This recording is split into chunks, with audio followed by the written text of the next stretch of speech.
And I want to call the meeting of the Raynham Board of Selectmen to order for January 12th, 2021. And I'd like to announce that pursuant to Governor Baker's 2020 order suspending certain provisions of the Open Meeting Law, General Laws, Chapter 30A, Section 18, and the Governor's order imposing strict limitations on the number of people who may gather in one place, this meeting of the Raynham Board of Selectmen is being conducted with the public body members, that is the members of the Board of Selectmen, in person at Veterans Memorial Town Hall, and with the public following the proceedings remotely. Every effort has been made to ensure that the public can adequately access the proceedings as provided for in the order. For real-time access, residents can join our live broadcast on the Raynham Channel, call in on the GoToMeeting app online, and or call in using their phone.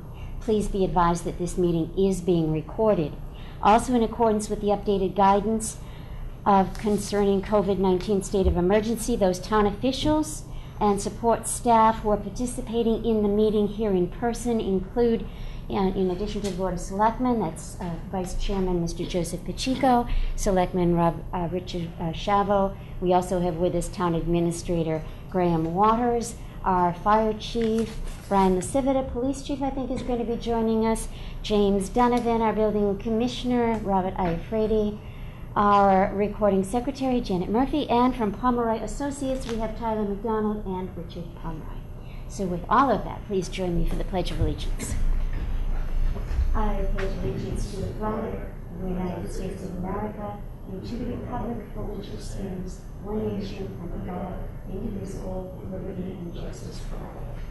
Thank you, and if it's all right with both of you, I think we'll go right to our public safety presentation. And Mr. Pomeroy. Mr. Pomeroy is our OPM, Owner's Project Manager, correct? That's correct. Thank you very much. Thank you. Good evening. Thank you very much for having us here this evening. And we're here to give you an update on the feasibility and schematic study for the public safety facility for the town of Raynham. And the public safety facilities to house the operations for our fire department and police department.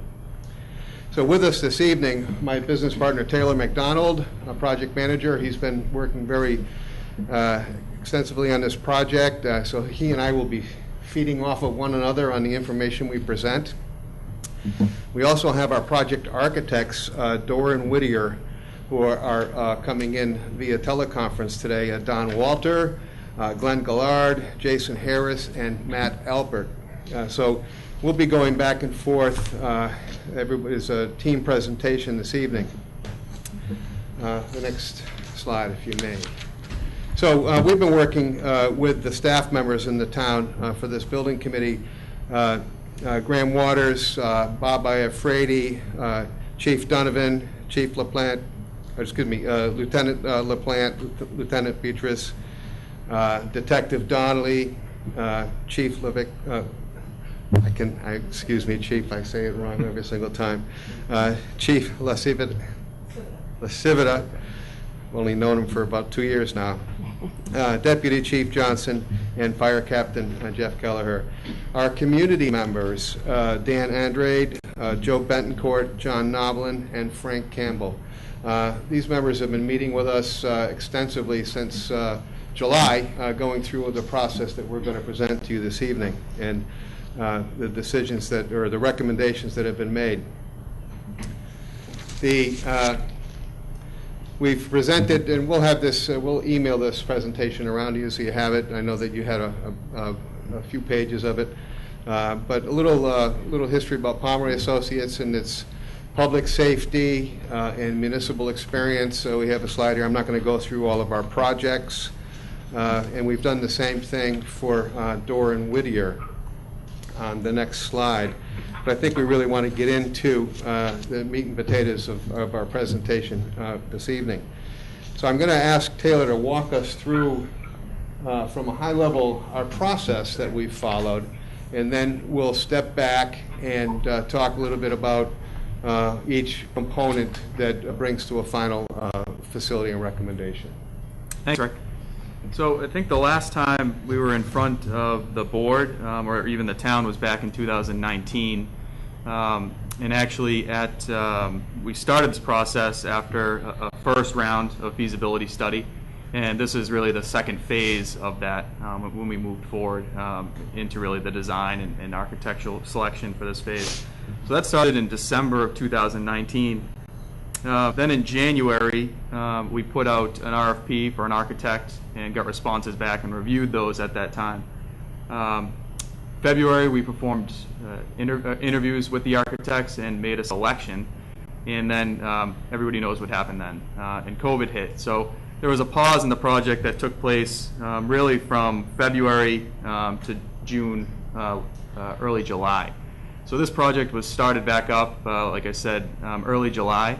And since then, we're going to kind of walk you through that process of what we've done in terms of where we are with the site, the project program, the budget, a response time study that was done on the site, and so on and so forth. So that really just gives a quick timeline of kind of how we got here, why there was a gap. There was a gap really for everybody, but that gap in kind of our progress was really due to COVID. So this is basically from everything July 2020 on.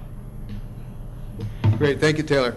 The site that we're focusing on, as everyone is aware, is located on King Philip Road, and it's part of the Borden Colony parcel. And that's in the process of a land swap or transfer due to the gracious donations of John Noblin and Frank Campbell. We're trying to assemble that. The application has been made with the state, and we're waiting for positive results on that. But there has not been a final determination on that. So we have we're using that as our study, with the hopes that that parcel is where we land, and we've done some generic site planning for that, but have not done extensive engineering until we know exactly that that is the parcel that we're going to be working on. The good part about it is the facility, the way it's laid out, and the way it's configured between the two different departments, provided that we have a generic type site, it can land in many different locations with maybe a little bit of manipulating of the floor plan. But as you know, this is where our focus is right now. As part of our process to substantiate that, we commissioned, Doran Whittier had commissioned a response time study, and we're going to ask Doran Whittier to talk to you about what's involved with the response time study and what the results were. Basically, we wanted to confirm that the Borden Colony parcel was going to be suitable for response time, primarily for the fire department. Police department, the cruisers are out on the street most of the time. Fire department, the vehicles in the apparatus bays most of the time. So what's most important for us is to make sure that we can cover the different areas of the town within the guidelines of NFPA. So we're going to turn this over. I think, is Glenn or Jason going to walk us through this? If I could, Rick, hi, this is Don Walker with Doran Whittier. Can you hear me okay? Yep. Okay, great. So just by way of introduction, Doran Whittier Architect, I just want to let you know who's going to be speaking with me tonight. Rick Grango, as I mentioned earlier, our project manager, and Jonathan Harris, our programmer and designer, who has been having some internet situation. So we'll get ourselves through this and also net out for the design stuff. Just to know they're going right now is to take us through a brief overview of the response time. Great, thank you. Yeah, thanks, Don. And thanks, Rick, and all you guys on the select board. I know it's a trying time, but we've made great progress with the team, and it's been exciting. But yeah, as Rick pointed out, the site was handed to us, and it's atypical in that it's flat and appears to be buildable, has a great line of sight. But we have Criterion Associates, our longtime partner in response time analyses, run the numbers. And again, Rick touched on it. It primarily focused on fire, ran all the response time analysis on police, but again, as they a lot of times are deployed from patrol and are out on on the streets anyways. It's critical that the fire department times are measured. And this graphic represents thousands of calls that, the data from calls that the analysts ran and did the 2, 4, 6, and 8 minute analyses of that. And again, to Rick's point, it really was confirmed that it's a good site. 4 minutes being the gold standard by NFPA, but 8 minutes being well within best practices. So it's a good site in terms of response time, as well as being a good buildable site. I think we can go to the next Great, slide. thank you. As part of the process, parallel to the work that was being done in the response time study, Dora and Whittier began the project programming, and they're going to explain that process to you this evening, but I'm going to give you a really high-level view. They met with both departments. They understood how the departments operate. They took that information and turned it into design standards and quality for police station facilities of this era, 2020 and beyond, and developed the original space requirements to meet the goals. And as we go through this, there's hours and hours and hours that are spent on programming these facilities. And then we sit down with the department again and go through it and refine it from there. One of the key elements that you need to focus on, and we'll talk about it time and time again, when this program was done, it's not solving the problems just for today. It's solving the problems for the future. So in our numbers right now, we have 16 to 7% growth within the departments. There's a little bit less growth anticipations in the fire department because the apparatus bays take a lot of space, and the apparatus is the apparatus. So there's a little bit more growth in the police department. But all of our numbers today represent, I think it's 6 and a tenth percent on the fire and almost 11% in the police. We see a lot of facilities being built these days that are for today, not for tomorrow. So I just want to make sure we're clear on that, and hopefully we'll touch on it a little bit as we go through it. I'm not sure who's going to take it from Dora and Whittier. Thank you, Rick. Yeah, this is Jason. Can everybody hear me okay? Yes. Yes, Jason. So thank you for that. Great. Thanks for the introduction, Rick. As Rick mentioned, we've done a pretty extensive series of meetings with the departments to go through their needs and really understand what type of problems they have right now, and also how to solve some of those problems for the long term. Just to take you through the process real quick, we started off with a very detailed set of questionnaires for the departments to help direct some of the conversations and really give an understanding of what their needs are. We took all of the information that we got from responses to the questionnaire, and we compared that against our past projects, against industry standards, also ran that against building codes and regulations, and really came up with a series of numbers that we think help define this project for the long term. And the numbers have fluctuated as we've gone. They've gone as high as over 65,000 square feet for a full project, down to where we are now, which is the main building of just over 50,000 square feet, plus an outbuilding with an additional 8,000 square feet, so around 58,000. So we've made sure to be as efficient as possible as we've gone through this, while also, as Rick mentioned, planning for the future. Over 2,000 square feet of future growth for the fire department, which is just over 6%, and 2,500 square feet for police for growth, which is almost 11%, again, as Rick mentioned.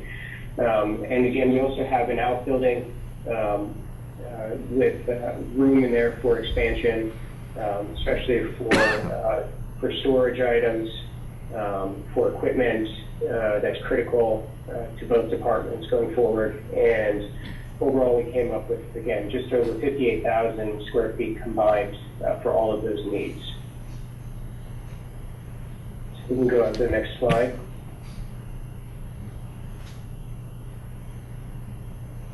You're on a roll. Can you see the screen, Jason? All right. I can now. There Okay. was a bit of a pause. I apologize. Okay. So the next step was to take all of the information we had and start putting that together in a diagram format. And we went through a number of iterations, I think probably 8 or 9 different iterations of plan options to come up with where we are now. And the way the building works is it's really focused on sharing as much of the resources as possible between the departments where it's feasible.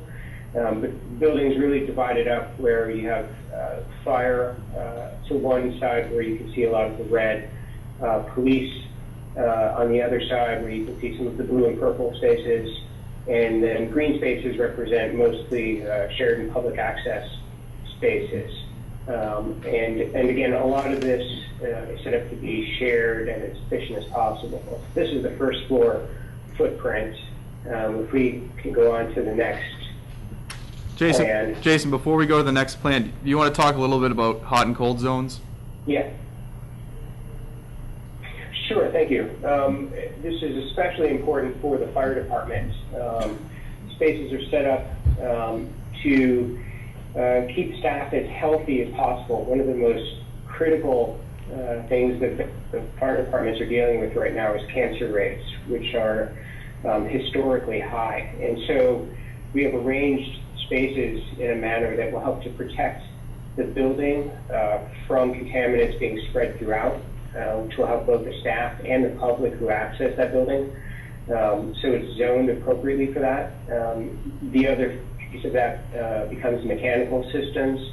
So there's sort of a two-pronged approach. One is space organization, and the other is mechanical systems, and then also how the building is utilized by the department. So a lot of care was put into that in terms of planning. Jason, if I may. You can also see on the side of the page to the right. Yes, go ahead, Rick. No, go ahead. I just going to add something, if you don't mind. The importance of the separation of zones. And for a layman, it's not easily understood. But basically, the way this is laid out, if a firefighter or an EMT is at an event, they come back to the facility, the first thing they do is they go through decon, where all of their articles of clothing are removed, their gear. There's washing stations there to clean all of the gear.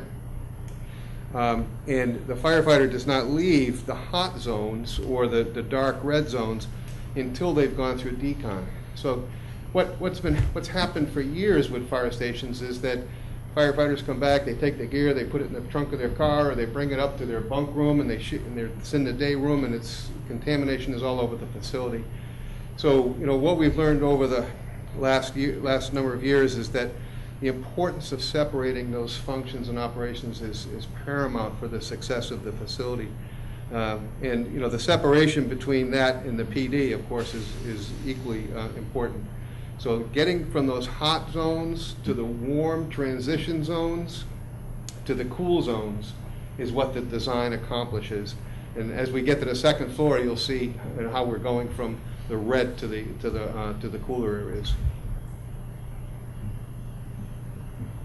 That's exactly right, Rick. Thank you. And it's important that those transitions happen vertically as well as horizontally. So as you mentioned on the first floor, the decon sequence is critical, but we also want to make sure that none of those contaminants make their way up to the second floor, whether that's through stair shafts or fire pole or by any other means. So we do have separations both vertically and horizontally. On the second floor, most of the orange spaces are living spaces for the fire department. So they're specifically separated out. They're not located on the first floor. We want to keep those as far away from any contaminated areas as possible, while also making sure we maintain convenience of access so that when a call comes in, they can get down to the apparatus as quick as possible and get out. So all of these spaces are very strategically located in order to help response time within the building while also maintaining their safety. So you can sort of see the split here. On the left is orange and red spaces are fire, and on the right-hand side, blue spaces are police administration, and separation in between those two as well, between police and fire, with a public zone in the middle. So there is public access to the second floor that would be invited or, sorry, lost my connection there for a second again. Fire prevention is on the second floor, which would require public access at times.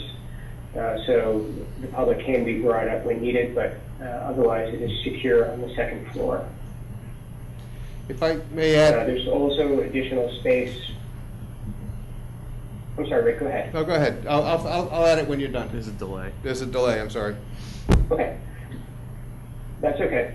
There's also additional space available on the roof for future growth, especially on the police side. And we've also attempted to maximize daylighting as much as possible for all of the offices. Rick, if you have another comment, please feel free. Yeah, thank you. I seem to be focusing on the fire department, but it's not any less important the police department side and the safe zones on the police department for the cell areas and the processing areas.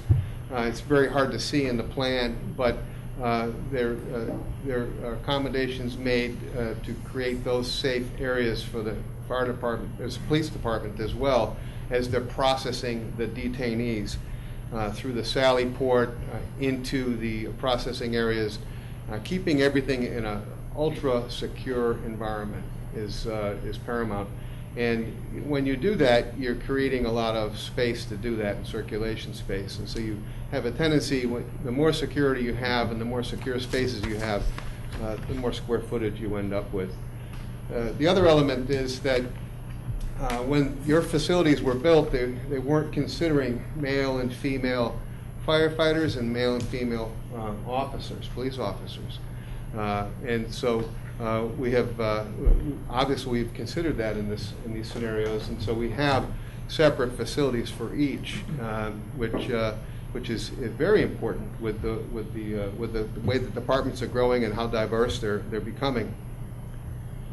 And lastly, before I step all over you again, I'm sorry, but sleep deprivation with the firefighters is a serious issue, and you'll notice that we've created separate bunks for each firefighter so that that can be addressed. And it's the wave of the future. Bunk rooms just don't work.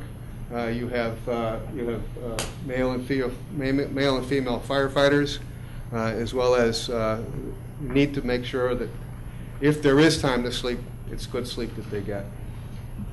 I think it's important too, Rick, to highlight. So rather than having two separate locker rooms, in this case, the way the plan's set up is it's one shared locker room, but you take your gear in and out of that locker room, which is in an open space, and then bring it into the bunk room. So you might be getting some more square footage because you're adding bunk rooms, but you don't have a separate locker room as well. So there's accommodations made there as well. We could go on and on, but that's exactly right. Thank you. I think the one more important thing to note is that on the first floor we did actually include an EOC and training room that is also available for public access, and that's currently set up to hold up to as many as 90 people for public meetings, or 60 people for a training session for the departments.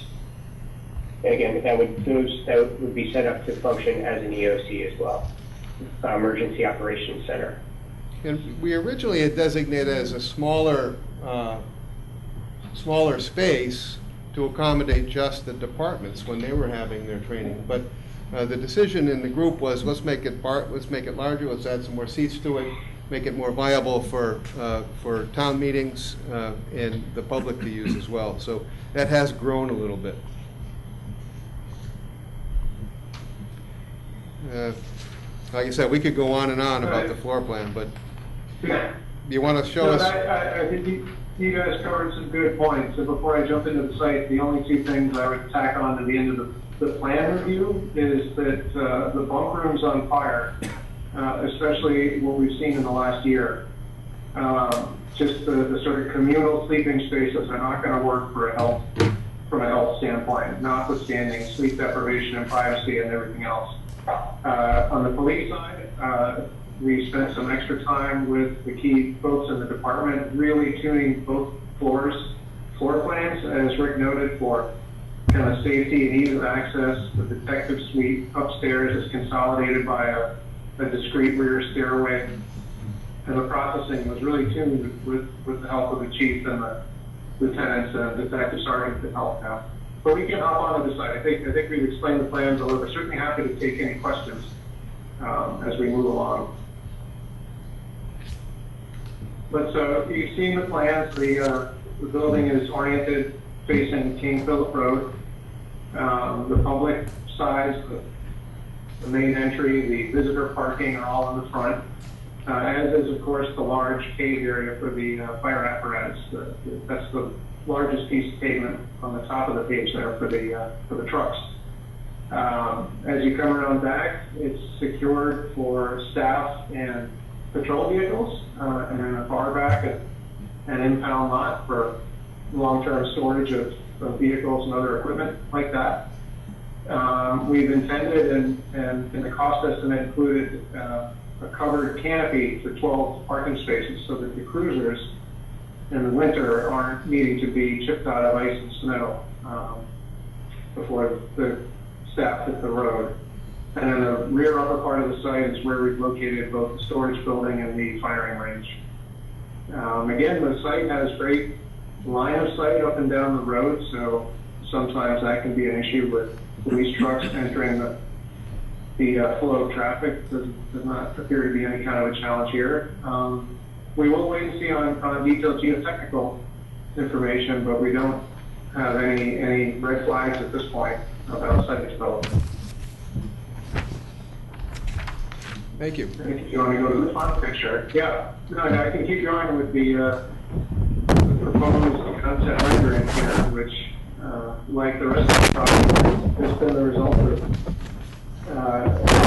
meetings and time and discussion, and it's been a really exciting, fun process. I think we threw some stuff at the wall that didn't stick, but that led to discussion about ideas and concepts that folks wanted to see, and we've tried to composite all the good things that folks had to say and put into the process, and have come up with this sort of classic New England farmhouse aesthetic. It's a little hard to call it quite that on such a large scale, but the porch, the sort of siding and window details, a cupola, some pitched roofs.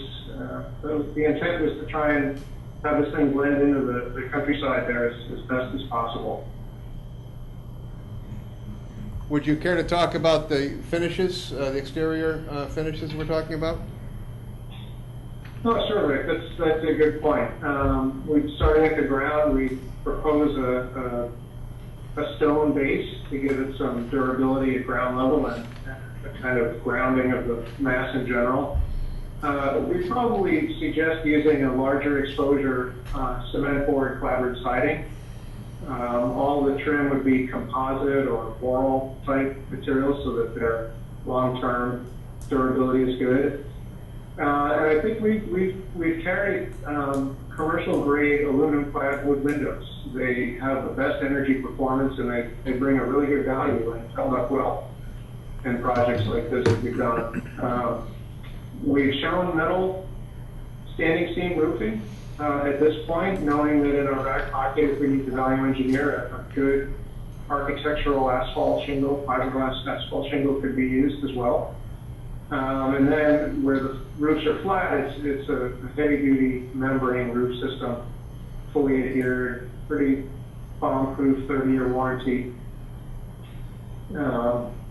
But yeah, I think that covers the bulk of it. I guess as it's shown here, we propose sort of all glass and aluminum frame overhead doors to show off the equipment, as I think is right to do. It's quite an investment for the town, and the crew takes great care of it. I think that's, and again, I'm happy to answer any questions about details as well. Well, if I may, our goal is to make this as maintenance-free as possible. All of the materials are long-lasting and do not require refinishing. How long can we expect this building to last, Glenn? The building itself, we target a 50-year building. For sure, some of the mechanical components will need to be replaced in shorter time periods than that. The cement board siding easily gets 20 years plus before it needs any kind of refinishing. You can paint it like regular siding, but it comes kind of factory finished in the color we will end up picking, and it holds that for, you know, I've seen 18, 20-year-old cement board siding that looks brand new. Perfect. That's our goal.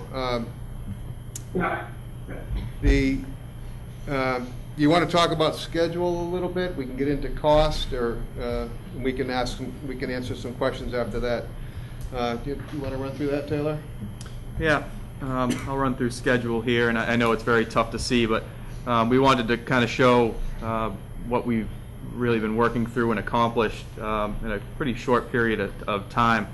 But we're, obviously in January, so we're, if you can see on that dash, that line, if you go down to item 21, everything above that we've basically completed. We're just about at line 21 now, going into schematic design. So we've stuck to our schedule pretty well. The next parts of the schedule are to complete schematic design, finish a schematic design estimate, meet with any further boards, approvals, permitting, that sort of thing. And then, the most important thing is, public presentations, any public forums, and, helping to, show the public what the project's all about. So that'll be in the early spring, and then we're targeting a May town meeting at this point. So a key element here is schematic design. What we have in front of us right now is a conceptual cost estimate that was performed in December, and we're going to talk a little bit about that with our budget. Dore & Whittier is in schematic design right now, and basically what they've done is they've taken the early designs that we've developed, and now they're putting them into 3 dimensions at a schematic level, which will give the estimators a better view of the project. And it's a very important aspect at this point, and we're deep into it right now. We're going to do another estimate the first part of February, with the hopes that the goal is to refine what we have already. The current estimate is based on square foot and some assumptions and contingencies. And as you go through your design, it's a natural process to better the design and reduce the assumptions and the contingencies, and that's the process that is taken with every study of this type. So we're expecting to be back the end of mid-February with some more refreshed estimates and budgets to review with the community, and at that point we'll be drawing a line in the sand and getting ready for our town meeting presentation. So we're using this meeting as a sounding board to hear from you and hear from the community and department heads. Any questions that you have, let us know, or forward them off to Graham or to Bob. We're on a quick schedule to get ready for annual town meeting. But we're used to this. Most projects follow this path. Most communities are presenting in the spring, so we're moving forward. And any information, feedback, or questions that you have are only going to help us refine this project. We did talk about the estimate, and the estimator was PM&C, and PM&C works on just about all of Dore & Whittier's projects. The value of that is that PM&C sees their projects in feasibility, they see them in schematic, they see them in design development and construction documents, and then they also have the benefit of seeing the bids. So they know what Dore & Whittier puts into the drawings, the type of materials they use, so their estimates have a very strong value even at this stage. So from that, we've developed a development budget that is on the screen and that was distributed to you yesterday. We can go through it if you have any questions, but we're really looking at construction estimate at this time, including, the outbuildings of $34,216,864. To that, we add an owner's construction contingency, and we also add a general contingency. And those are paramount for any properly prepared development budget. Because there will be changes down the road. There will be things that the owner wants to change, whether it be in design or maybe even in construction. So we like to have a contingency for that, and then we have a general contingency.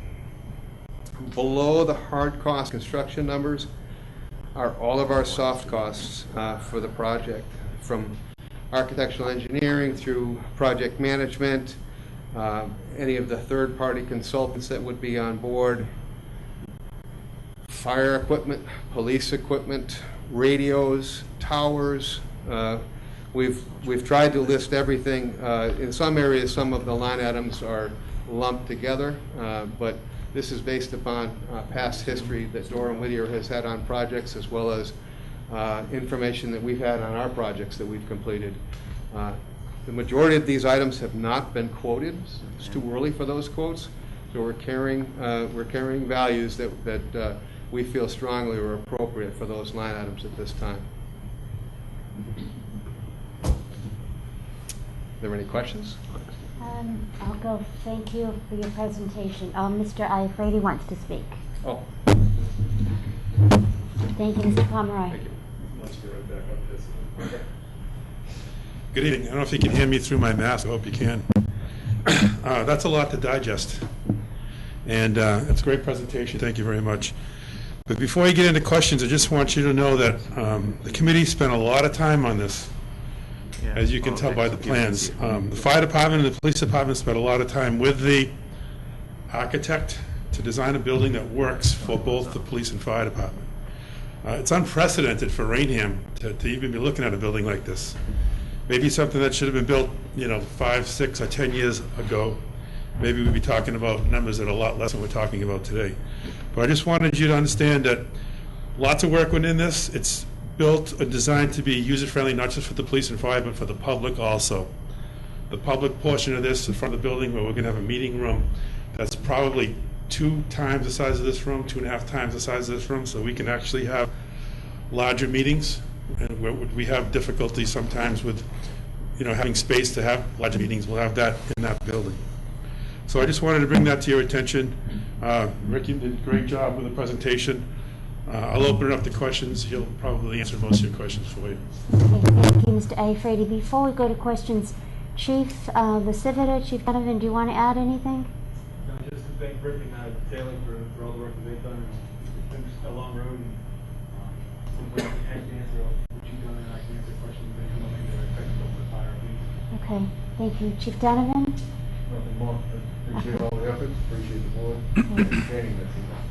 Thank you. So I'll go to the board for questions. Mr. Pacheco. Thank you, Madam Chair. I want to first thank everybody who was participating in this process. It's nice to see us moving forward on a project that I've been advocating for a number of years. That being said, my first and only priority is that the project becomes a reality. And I don't believe at the current cost it is a reality. I do not believe that the taxpayers of Raynham would approve a project cost of this amount. Any amount pretty much over about $17 million would represent the largest public building project in Raynham history. So you're talking 300 plus years. And to me, and I'm just tossing numbers out, but in my mind, I'm at the $30 to $35 million range. Once you go north of that, I do not believe this passes. I don't know that it passes town meeting, and I'm very confident that it wouldn't pass a ballot vote. And keeping in mind what I said at the beginning of my comments is that I am committed, and it's a priority of mine to get this project done. I think this is a good start, but I sincerely believe we have to go back, sharpen the pencil a little bit more, and remove some of these things, potentially do certain things in phases, because it's my personal opinion that we have one stab at it. And if we go to the ballot box, because not only does this have to go to town meeting, it has to go to the ballot for a debt exclusion, we have one chance at it. And then we're back at square one, and we're stuck with the antiquated building that doesn't meet our needs, and $1 million in planning costs out the window for a project that failed. So I want to put that out there. Again, I think it's an admirable job. I think it's a phenomenal presentation. And perhaps pre-COVID, this might have been a little bit more realistic. But in the climate we're in, the economy we're in right now, I just do not see the taxpayers of Raynham approving a project that's at $40 million. And I think we have to have some serious dialogue as to what ways we can adjust this to bring this to a number that, at least in my opinion, and I'm curious to see what my colleagues feel, but at least in my opinion, would be palatable for the taxpayers of Raynham to approve. You know, I see here there's a separate outbuilding. That might be something that is scratched off of this and is talked about at a later date and time. My rough costs just for that outbuilding, and I'm not a mathematician, but when you factor in construction costs and the project manager costs, it's $3.9 million.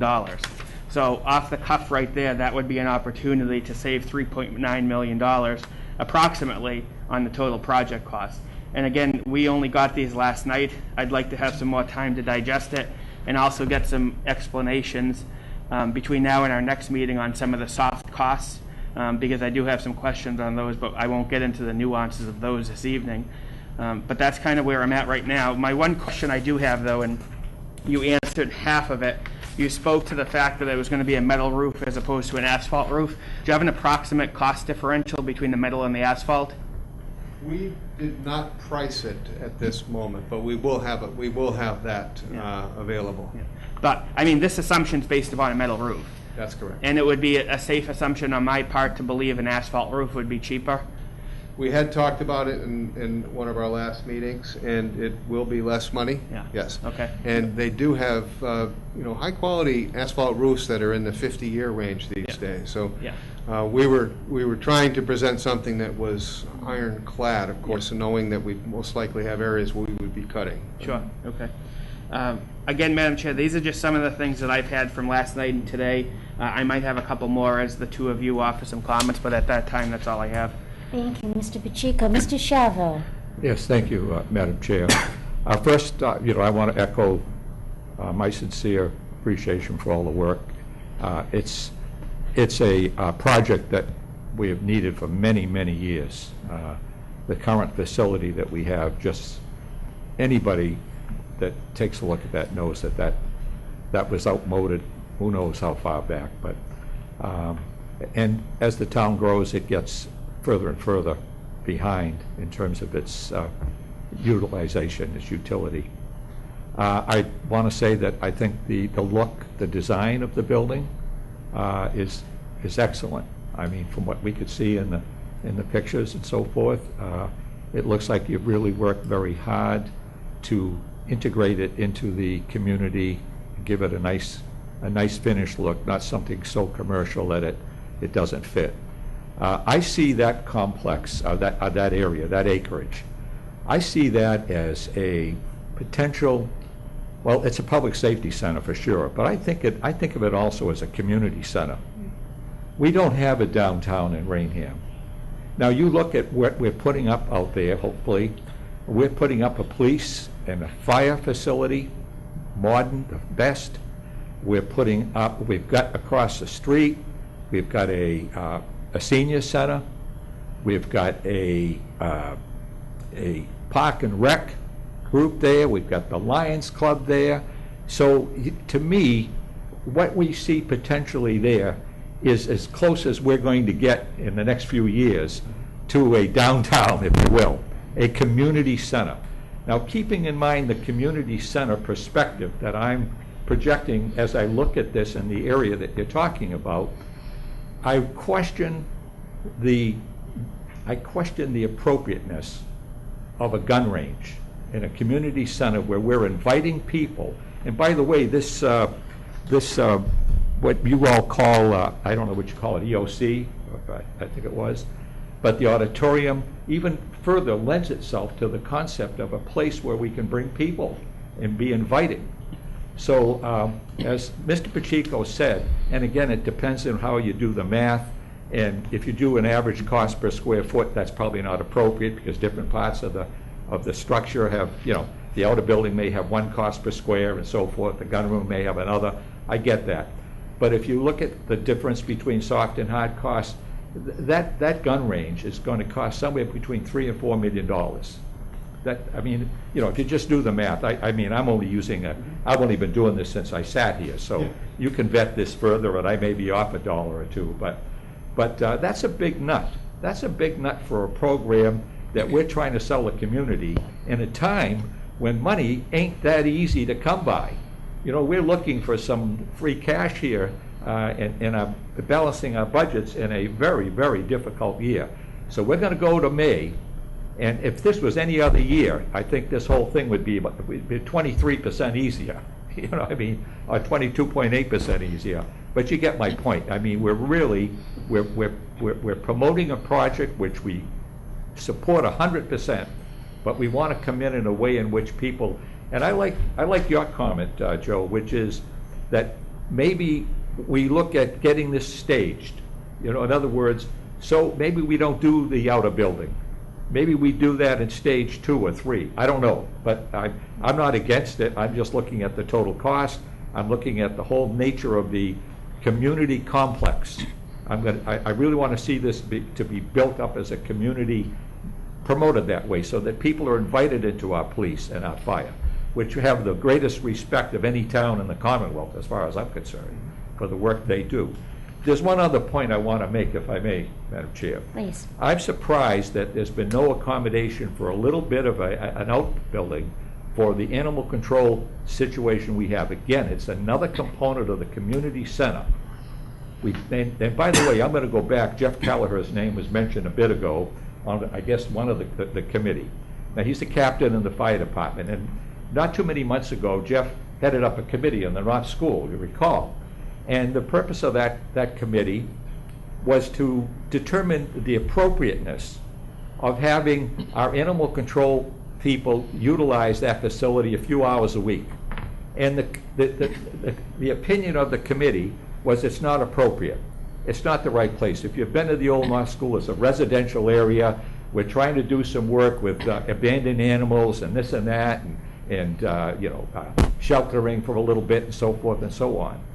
And most of us, and this has got a lot of community, people are really into the whole pet thing and animals. In this country there are 60 million pets, just to give you, we're not talking small potatoes here. And his committee said, no, that's not the right place. And most of us agree with that. It isn't the right place. The problem is there's no other place.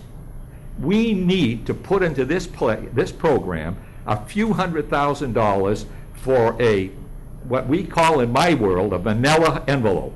Just get a prefab for 1,000 square feet on a slab, and if you can't do that for $200,000-300,000 on a $44 million project, I'll show you some people that can do it, because I'm in the field. So, we need a few desks. And by the way, we're talking about some of the public safety vehicles out in the snow. We have an animal control vehicle that sits in one of the volunteers' driveways all winter in the snow. That's not appropriate. It's not acceptable, and I don't think the people in Raynham are going to buy it. So put that on the board, because I'm telling you right now, there are a lot of people that see that as an important part of the community complex we're building. Thank you. Thank you, Mr. Shanley. Madam Chair? Yes, please, Through you. Mr. Palmer. I just wanted to, I hear you. Go ahead. Loud and clear. Okay. I just don't want to confuse an item. You had expressed the questioning the appropriateness of the gun range in a community setting. Yeah.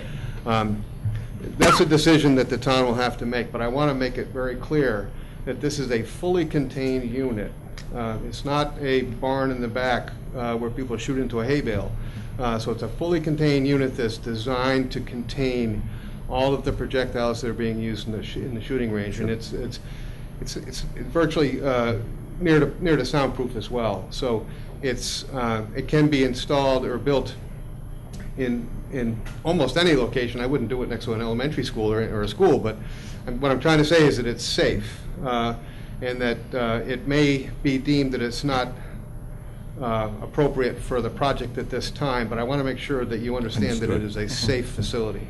I will make one other comment, and again, coming back to this concept of maybe staging this or chapterizing it, however you want to term it.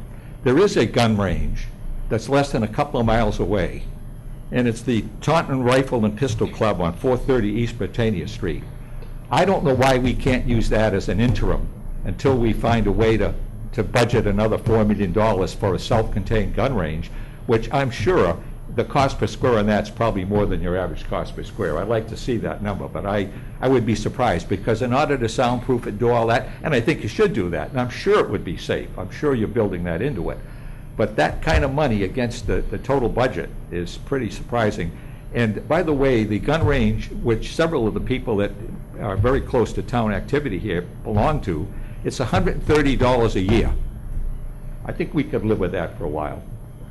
Okay, thank you, Mr. Chavot. Thank you. I just want to thank you, Mr. Pomeroy, your associates, all the members of the committee for an outstanding job. Thank you. It is a great presentation. It's a great project.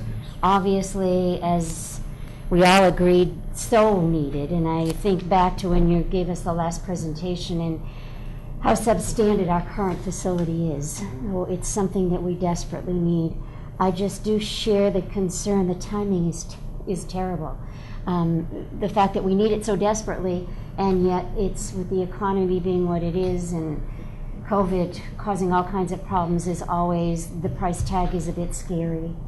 And just would wonder too if there is a way that it could possibly be done in stages, so that we do the main part of the facility and then at a future time, go forward with a second part of it, only because of the fact that maybe that would be something that the taxpayers could handle better than taking the whole thing all at once. So just something to think about.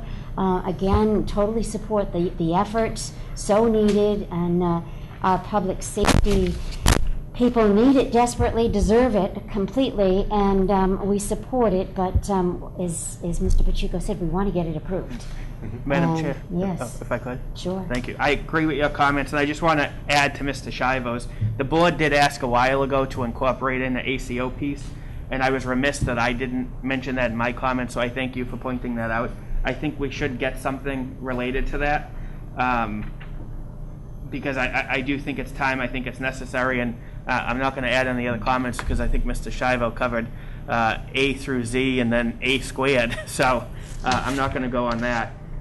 But maybe just to summarize, as the chair just did, and credit to you, Madam Chair, as well, because I know you've always advocated for incremental approaches on certain things, so the staging of this project definitely falls in line with that. But yeah, I mean, I don't know, I was the only one, I think, who tossed out a number. I don't know if the 30 to 35 number is more amenable to my colleagues, but if it is, perhaps that will allow Mr. Pomeroy and the team to go and work from there and scale it back, as opposed to just a consensus that it needs to be scaled back a little bit. And it seems that most of us, at least, are possibly all of us, are in support of taking off that outbuilding, at least for the time being, because again, as Mr. Shivo said, $3 to $4 million cost based upon my estimates and your estimates. Yeah. Anything else? Okay. If I may. I think Mr. Iafredi wants to address us again. If I may, through you, Madam Chair, I just Please. we do recognize that there was a request for the animal control officer, and we do have locations on site where that can happen, and we just hadn't shown it in the Sure. plan, so we can address that. Thank Okay, you. thank you. Thank you. I was going to mention the same thing. It was brought to the attention of the committee to look into the ACO building. We spent most of our time designing the main building of this project, because that's the most important piece. We identified that we needed an outbuilding. That outbuilding was going to have the ACO because we decided it was not appropriate to have the ACO as part of the main building. So at some point, it was going to be part of the second building, which, as a committee, we didn't really spend much time designing it. We located it on the property. We decided how big it needed to be, but most of our efforts were in the main building, which is, what we decided was the most important. But that secondary building is an important function, overall function of the use of the whole environment, the storage, and the gun range, obviously, and ultimately the ACO building. But I just wanted to bring your attention. We did have numerous discussions on the location. There is plenty of room on the site for an ACO if the budget allows it. Okay. Thank you, Mr. Thank you. Iafrate. I just want to add, too, I love the location. Yeah. I think, as Mr. Chavo said, a great community center there.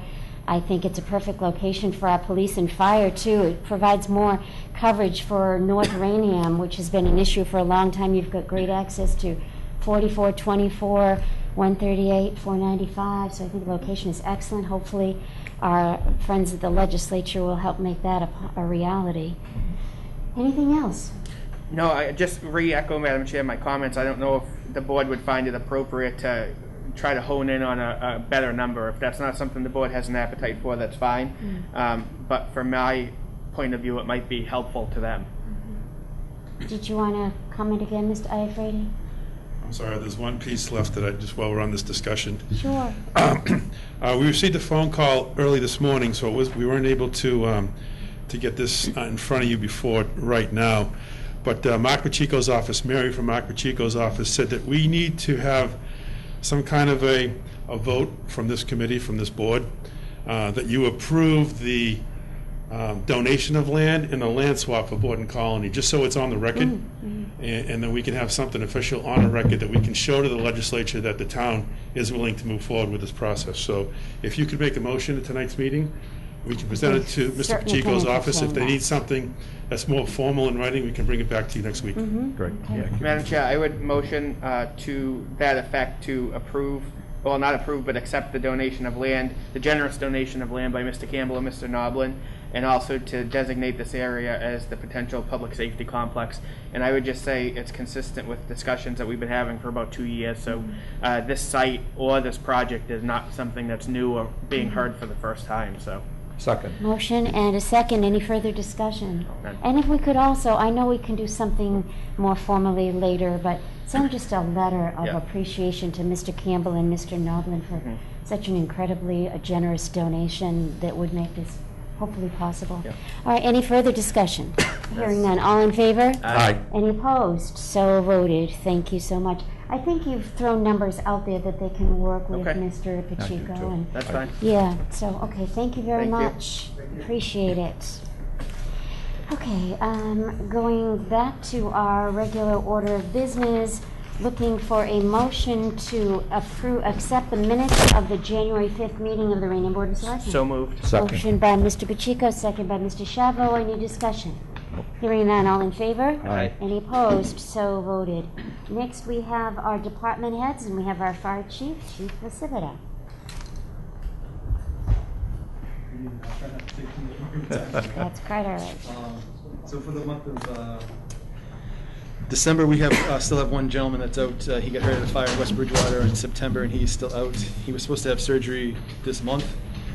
Due to the COVID surge, his surgery has been pushed back to February. And currently, it was $10,881 in unforeseen expenditure for him, bringing us to a total of the year to $69,610 of unforeseen expenditures for COVID and his line of duty injury. We did 106 fire incidents last month. We did 219 ambulance calls, and we did 117 fire prevention activities.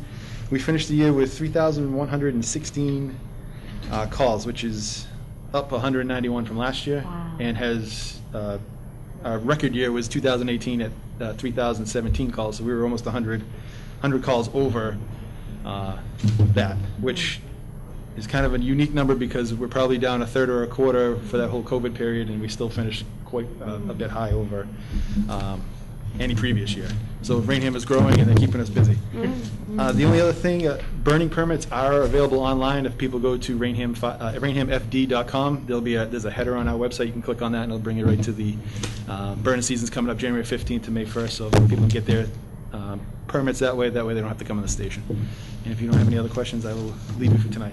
Sounds good. Chief, any questions? None. Mr. Pacheco? Thank you. The chief and I have been together for 3 hours. So I'm sure he wants to get out of here. Mr. Shavo? No, none. Thank you, Okay, Chief. thank you, Chief. Okay, no, thank you. Thank you. Okay, next we have an appointment, a constable reappointment of Mr. Joel Thomas.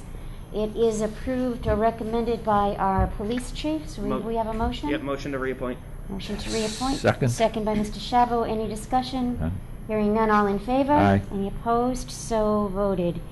Next, we have a public hearing, and this is for the Raynham Corporation, a gravel permit removal. A request for a hearing to be held for the annual renewal of the Raynham Corporation earth removal permit for the operation of the facility on Gardner Street. Do we have anyone who wishes to make a presentation? Is anyone going to join us? No? I don't Okay. see his name up there, Madam Chair. Okay, so I'll open it to the board then. I would motion, Madam Chair, to approve contingent upon successful testing, which is consistent with past practice. Motion by Second. Mr. Pacheco, second by Mr. Shavo. Any additional discussion? None. Hearing none, then I will close that hearing. We have a vote, and it is all in favor? Aye. Any opposed? So voted. Thank you.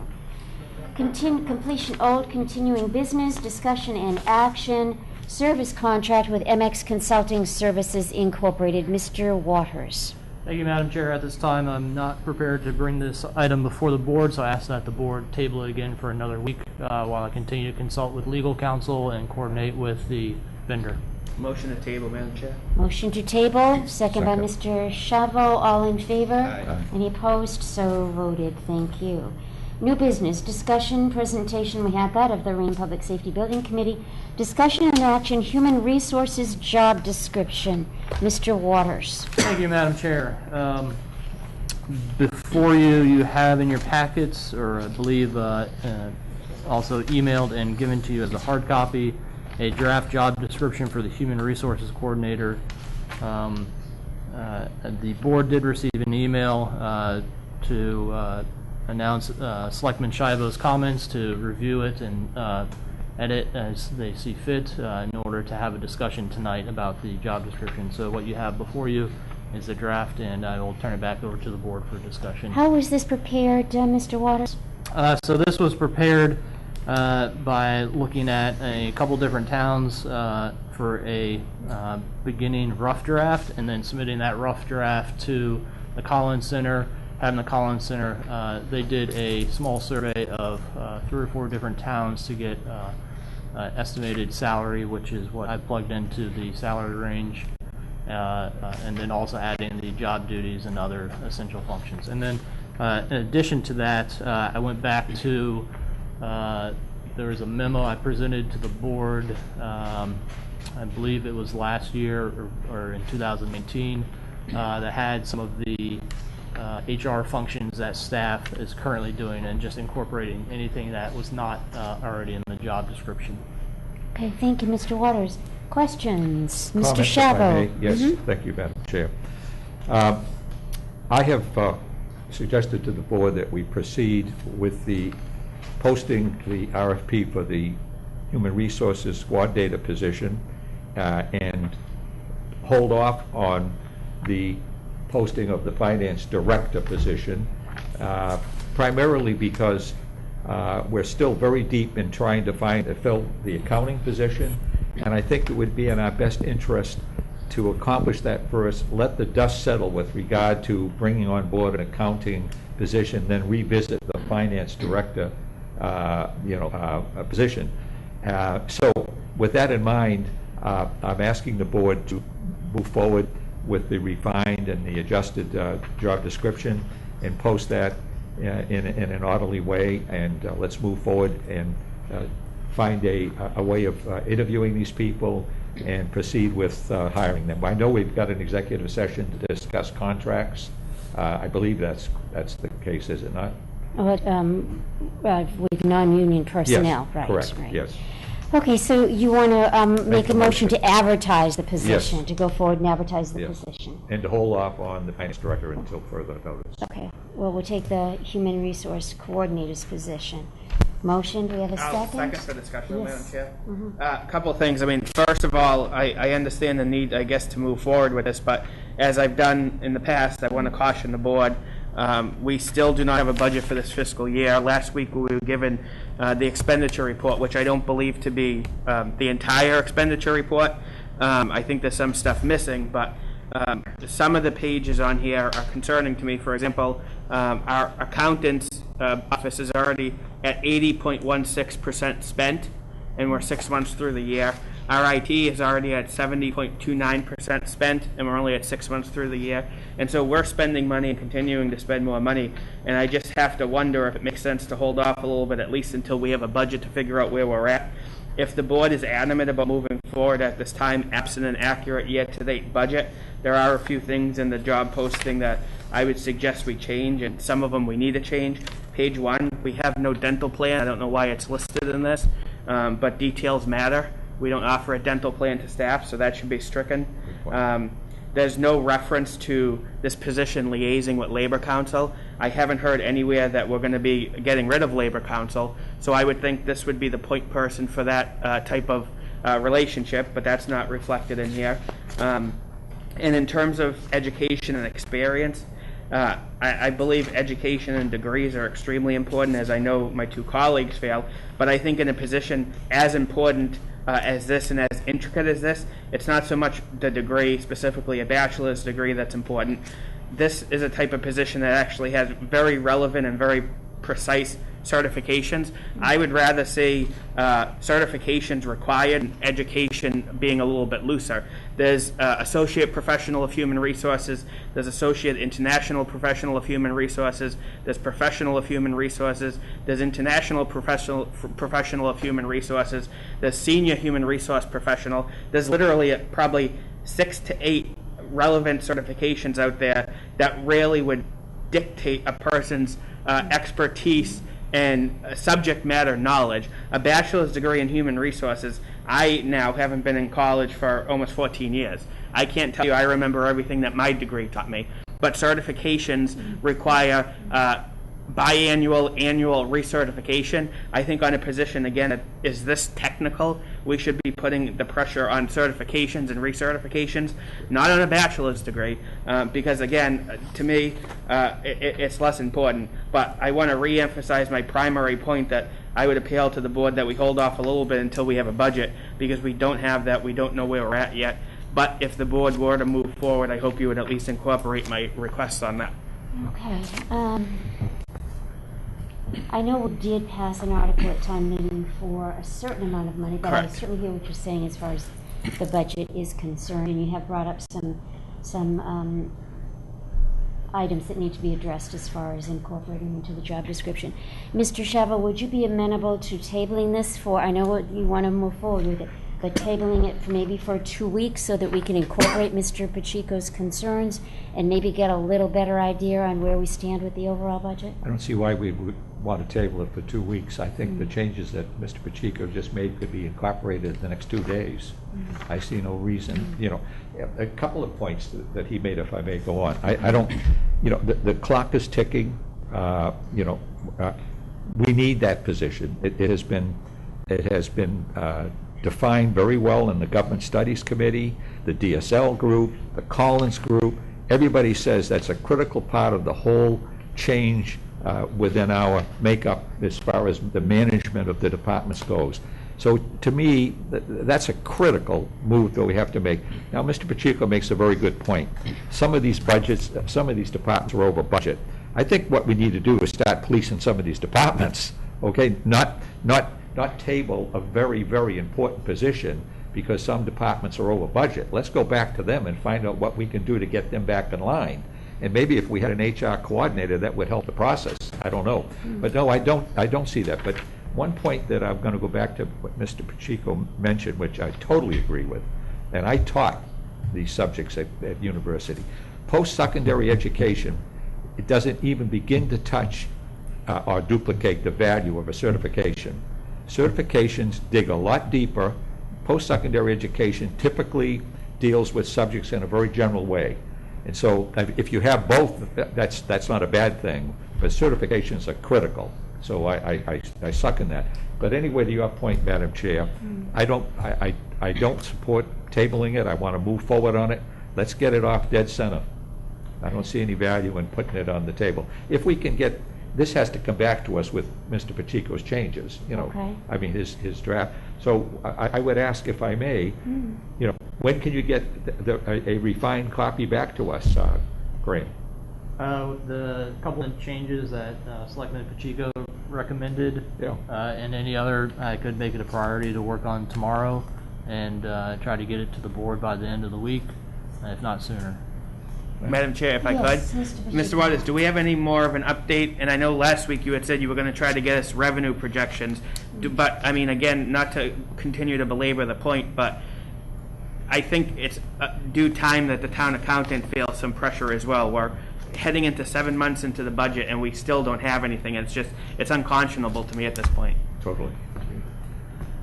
Yes, I can go back and, if you want, I can, for the next meeting on Tuesday, see if he can participate to give a budget overview of where we are financially and to interpret some of those numbers there. Yeah, I mean, I don't necessarily, if the board wants him, that's fine. I don't necessarily need him. I mean, this was helpful because we had it last week. I could go back and look. But I do think, again, some of the stuff is missing. It has to be missing. So I don't know if it's in different sections or what have you, but what I really would like to see is, even if it's a more preliminary thing, but year-to-date where we are revenue versus expenditures, because again, 2 departments alone I pointed out are 20 to 30% over budget. Some of them are less over budget, but still over budget. But I can't conceptualize where we're at year-to-date actual for all of our budgets. And whether we're going to have to touch our emergency reserve fund, whether we're going to have to use free cash to balance the budget. And I just think for the board's sake, if we can table this, maybe not 2 weeks, but 1 week, which gives Mr. Waters time to make the changes, and it potentially gives time for us to get some more accurate budget information, because I would implore the board, it's a lot easier to keep a position vacant than it is to lay somebody off. And if we're in a dire financial position, which on some of these pages says we could be, that could be the road we're going down. Sorry, Madam Chair. Yes, Mr. Waters. I will say that some of the line items in the budget report that you have, such as the IT, a lot of that expenditure is front-loaded on the beginning of the fiscal year. As Madam Chair, as you pointed out, there is the $50,000 that the town meeting approved for this position for this fiscal year under raise and appropriate. But yes, I think it'd be highly practical to table it for a week. Next week I can have the town accountant and the treasurer collector to be here to present for where we are with revenues and expenses for the year to date. Okay, So Mr. Shovel, would you be amenable to a 1 week? Well, Table it for 1 week. I want to qualify this, okay? I'm amenable to 1 week, but not predicated on the fact that we get a budget number that says we can't go forward. If we're going to table this for 1 week, the tabling is simply to put together the details that we all agree with relative to that position. But if we're going to table it because we want to review more financial information when we're spending tens of thousands of dollars on many other projects that I think are far less important to this town, I would say I'm not for it. If we're just tabling it just to refine the job description, and we're going to go out and post it next week, fine. But if we're going to, I'll go along with it. But if we're going to do that to review more detailed accounting information, and then use that as a reason or an excuse to postpone this further, I'm not for it. So let's qualify that right now. Okay, so do you want to state your motion then? My motion is to table it for 1 week and then proceed with the RFP. Well, it would be advertised. I don't think we'd get a request. No, for advertised, that's advertisement. fine, whatever. Okay. Yeah, I will second that. Just one other piece of discussion, Madam Chair. If we could, because I believe you had said you had assistance with the HR consultant on this, perhaps they can recommend the appropriate certification or certifications. As I said, I'm aware of about 6 to 8. Some of them are based upon education. Some of them are based upon years in the sector doing the business. Maybe there's a certification that's a hybrid of the two. I don't know. I'm not an expert on what the appropriate or best HR certification would be, particularly for the public sector. I know in the nonprofit sector they look at the PHR, which is HRP or something. I don't know. There's a lot of names, but HR professional. But there's some, I think, that are more better suited for the public sector. So. Okay, thank you.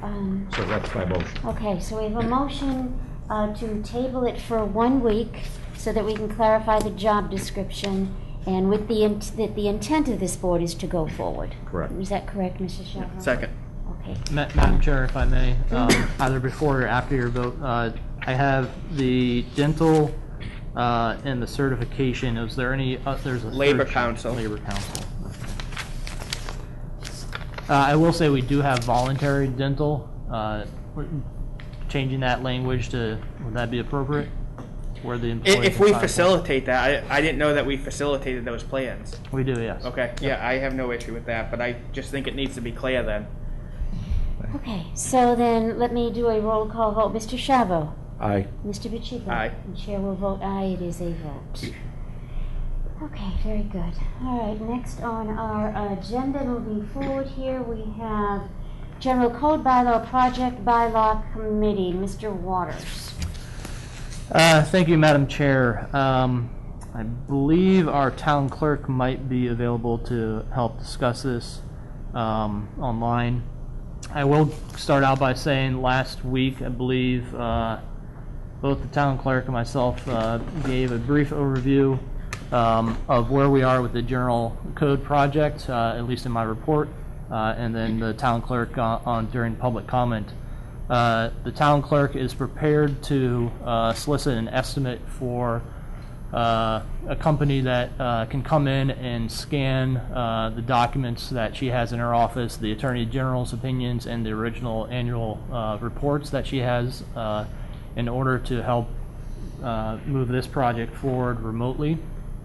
And again, for the board's education, this project is in addition to the General Code project. So a couple of the things that the Selectmen have brought up in the past includes going back to previous town meetings to see any bylaws that may have been enacted but have not been incorporated into the current bylaws or have been left out over time with all the edits.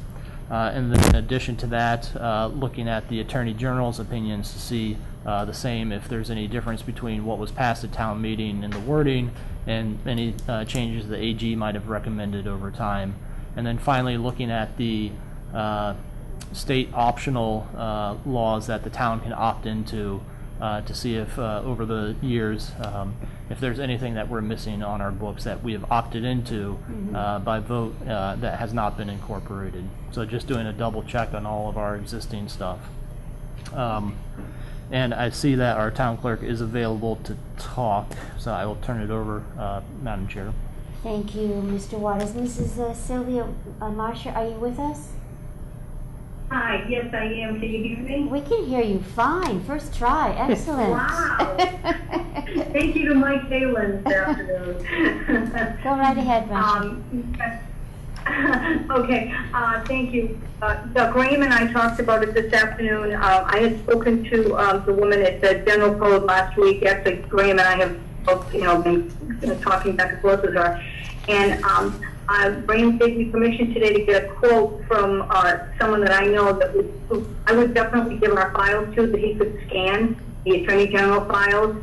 So I emailed him this afternoon. It was rather late, so I had not heard from him before I left for the day, to see if he would be interested in giving us a quote. Okay, very good. And I also told him that we come in and look at our files so that he would obviously know what he was giving us a quote for. Sure, okay, thank you. Thank you, Mrs. Welcome. Sylvia. Any comments? None? All right, so perhaps we can revisit this again next week when we get information. Thank you, Marcia. Yep. Okay. Oh, thank you. You're welcome. Anything else on that, Mr. Waters? No, I can bring it up next week. Okay, thank you. Town Administrator's Report. Thank you, Madam Chair. Just 1 second, please.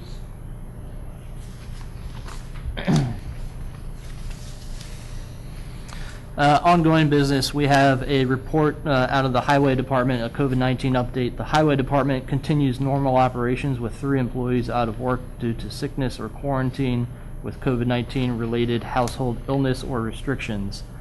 They have closed the office building to the public and are doing permit and tag sales by mail or drop box method. They're extending the grace period for obtaining new permits until further notice with continuing steady gradual sign-ups. If residents who seek services at the Highway Department can practice some patience and understanding, the highway staff will process requests as soon as possible.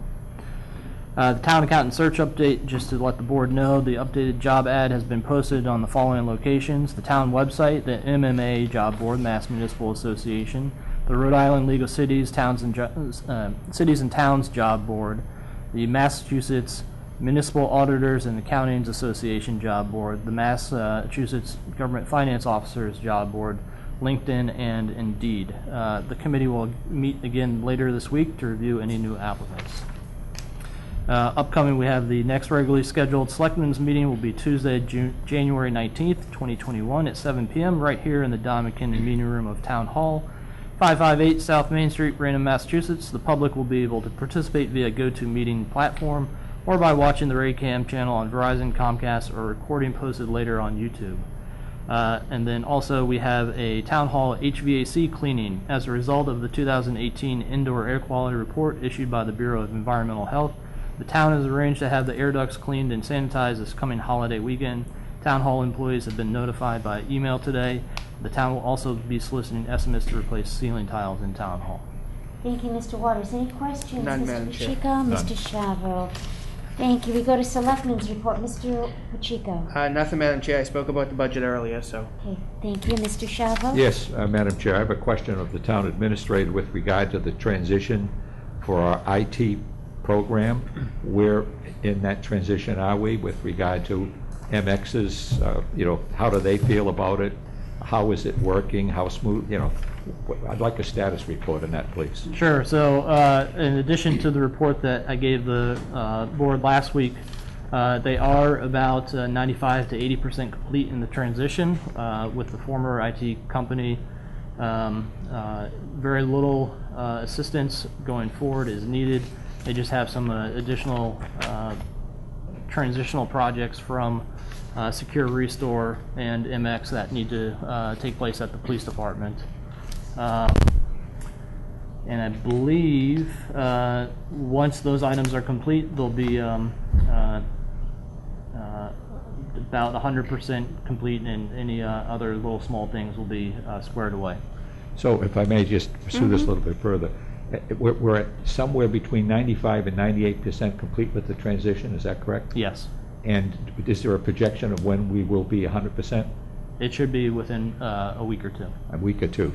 I would like to propose for the board a letter of proclamation or appreciation, however you want to term it, addressed to the retiring IT, Tim Gravas, who has served the town for many years and has been, I think, a very critical part of this transition, very smooth transition, and I think the town owes him a thanks, a gratitude for that effort. I would second that, Madam Chair.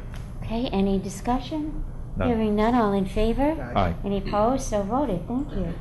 Okay, under correspondence, we have a letter of resignation here. Addressed to the board, please accept this letter of my intent to retire from my position as clerk at the Senior Center effective January 11th, 2021. It has been my pleasure and privilege to have served the seniors of the town of Raynham, and I've enjoyed my years working at the center, and that's from Yvonne Quinlan. And oh my gosh, Yvonne has been there for many years. She's just a fixture at the Senior Center. She's going to be so missed, and just a heartfelt thank you to everything Yvonne has done, and perhaps a letter of our certificate of appreciation we can draft for her as well. Yeah. Motion to accept with regret and offer our appreciation for her years of service, not just as a staff person there, but prior to it, she was on the board there, and she was the chairman of the board for a couple of years as well. Second. Any further discussion? None. Hearing none, all in favor? Aye. Any opposed? So voted. Press time. Do we have anyone from the news media press that wishes to address us at this time? Hearing none. Emergency business, Mr. Pacheco? None, Madam Chair. Mr. Shavo? None. Citizen and community input. Do we have anyone out in remote land who wants to address us at this time? If so, please just state your name and address for the minutes. Anyone, do you see anyone, Mr. Waters? Tim's shaking his head, Mike's shaking his head no, too. No, okay. All right, didn't say that too quickly, did I? Performance of administrative duties. A motion to approve the Town of Raynham invoice and payroll warrants dated today, January 12th. So moved. Motion by Mr. Pacheco, Second. second by Mr. Shavo. Any discussion? None. Hearing none, all in favor? Aye. Any opposed? So voted. Approval of Raynham police invoice and payroll warrants. So moved. Motion by Mr. Shavo. I will second that. And I'll do a roll call vote. Mr. Shavo, Mr. Pacheco. Present. And the chair votes aye, so it passes 2 in favor and 1 abstention. And I would now like to ask for a motion to go into executive session in accordance with Mass General Laws, Chapter 38, Section 21A, to conduct strategy sessions in preparation for negotiations with non-union personnel, and also to discuss strategy with respect to collective bargaining or litigation if an open meeting may have a detrimental effect on the bargaining or litigating position of the public. So moved. Motion by Second. Mr. And the chair votes aye. So we are going into executive session with no business to conduct after the we'll only reconvene just to adjourn the meeting. All in favor? Aye. Any opposed? So voted. Thank you all for being with us. Have a great week. Stay safe, and we'll see you next week.